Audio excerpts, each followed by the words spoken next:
This is Kevin. This is Kevin's 2000 BMW Z3. So Kevin's car is having a little bit of a drivability issue. So what we're going to do is we're going to look at the mass airflow sensor. The mass airflow sensor takes cold air through the air filter and detects a signal which it passes along to the computer. The computer then takes the fuel injection unit and goes ahead and adds a right amount of fuel to make your car run well.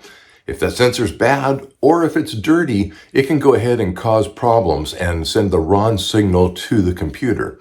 So today we're going to go ahead and pull the mass airflow sensor off and take a look. Here's Kevin, and he's going to go ahead and take off the mass airflow sensor. There's a couple of clips that need to be removed and a hose clamp that has to be removed. Okay, he's undoing the hose clamp part. Now he's pulled it out, and this is the actual mass airflow sensor. It's actually a whole chunk of plastic with a little sensor inside it. It was kind of dirty, so Kevin's going to spray it and try and get it clean.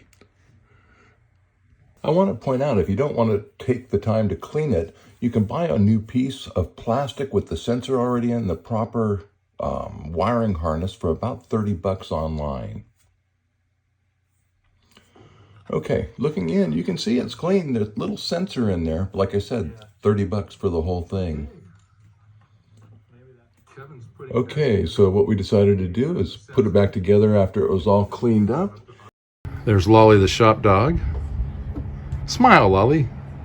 Good girl. Okay, so Kevin's tightening that last hose clamp.